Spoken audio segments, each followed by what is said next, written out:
Hi everybody, this is Doug at Willy Nilly's. We're going to show you, hopefully here quickly, how to build the Honker Bipe with an E on the end, 250. The fuselage we're going to start with. We'll go over the parts first, just so you know what they are. I just have the fuselage parts laid out right now. Of course, this is the fuselage side. This is a lower wing saddle doubler. It will get mounted here. This is a forward. That top piece right there is a doubler that will go right here on the bottom of the fuselage. Reinforces where the landing gear and the forward dowel goes. And this piece right here will go right along the top to reinforce your battery box opening. Okay, so you'll have two of those in each kit. These are the cabanes. Everything, all the cabanes will be on one sheet. The top where your wing mounts, forward and rear, uprights. We'll get to those a little bit later. We'll build the fuselage first. And then we've got our bulkhead sheet. It's 3/32. This is your hatch parts. Your hatch, the forward hatch where it mounts to the fuselage, and then your two hatch tangs that get mounted to your hatch cover. This piece is your lower forward fuselage sheet. It will go across the bottom of the fuselage here. These two little cutouts are for your landing gear wire clearance. This is your battery tray. This is your mid-section deck that goes between the battery hatch, about right here to right here, on top of the fuselage. You'll have to glue these two pieces together in order to make the full-length piece. This piece and this piece are your servo tray, your midsection metal piece that goes horizontally in the fuselage. This is F3 that goes right here. It'll go at the wing trailing edge. And then this is F4. It gets mounted here at the middle aft fuselage.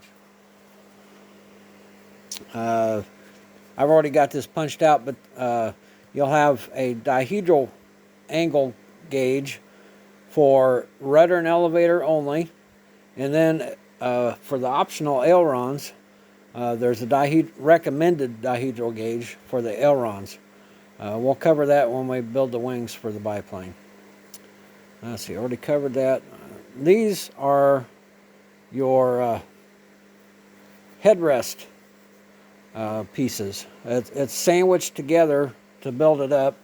I'll grab the actual biplane here. So that's this piece. It's built up from all 5 of those pieces to make it look like what it's supposed to look like anyway. All right, so we will start punching out pieces that we need right away. But the first thing that I recommend doing is assembling your firewall. We'll cover the plywood piece here.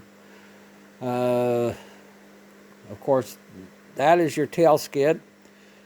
This is the firewall for our standard mount that is included, the 2-lug.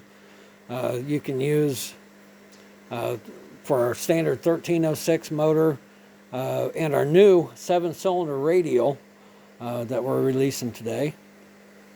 These next 2 pieces are servo tray rails. This piece is a blank firewall so that you can mount any kind of motor that you have. You don't have to use our recommended mount. You can mount a PWO 20, a TDO 20, most any other brushless type motor.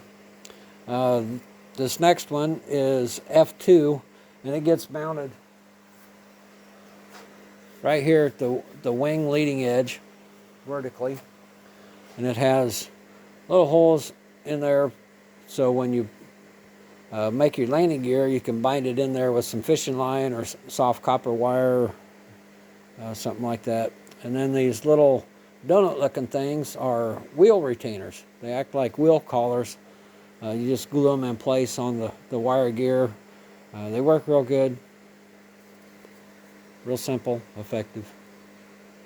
Okay, so the first thing, I'm going to make this one one of our brushless mounted, so I'm going to take out the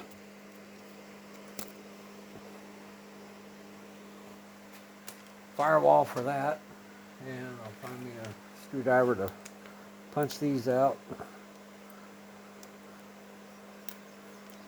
Okay, in your kit, in the hardware bag, will be 2 little blind nuts, and we're going to install these. I always like to try to put the ugliest side of the firewall to the inside. So we'll push those in place real good. Yeah. Get some leverage. It doesn't take a whole lot of pressure, but sometimes fingers just ain't enough. Then after you do that, you'll take some thin CA and glue them in place. It doesn't take much, just a tiny drop. Okay, now we got that. Now we're going to go to F2.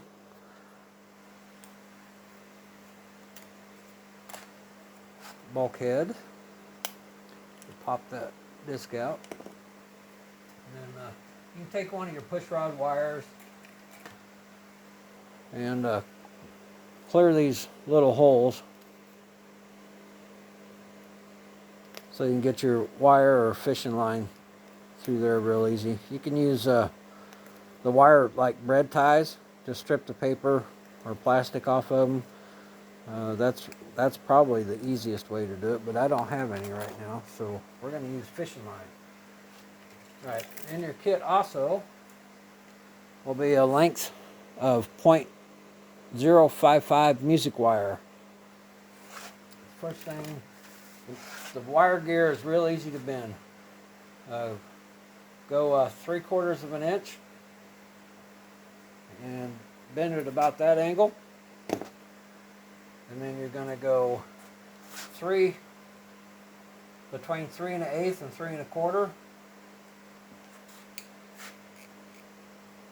And then you're going to bend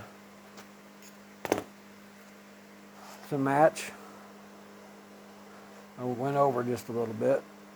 Relieve that. Just take your time, and you can see how it lines up there. Okay, so I went 3 1/8 on my gear leg, the first gear leg, so I'm going to go 3 1/8 on the second gear leg. And bend it to match as close as you can. Actually, I went 3 1/4 on the first one. My bad. I'll straighten that out. And we'll go 3 1/4.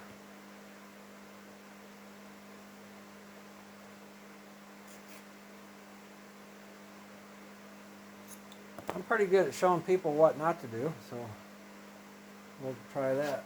All right, so then you want to go 3/4 of an inch on this last axle part of the landing gear.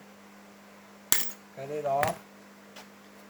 And there's your landing gear. Hard to see, but I've got my handy dandy 25-pound monofilament fishing line here. So we'll cut us off 3 pieces real quick. This is not included in the kit. Most everybody's got some fishing line laying around. 25-pound is highly recommended. It's only like $1.50 at the local Walmart. Again, you can use soft wire, copper wire, Bread, the wire ties from bread wrappers, that works good also. You just want to feed it through on each side. Pull it. Oh, I dropped it. Where did it go? Gosh darn it.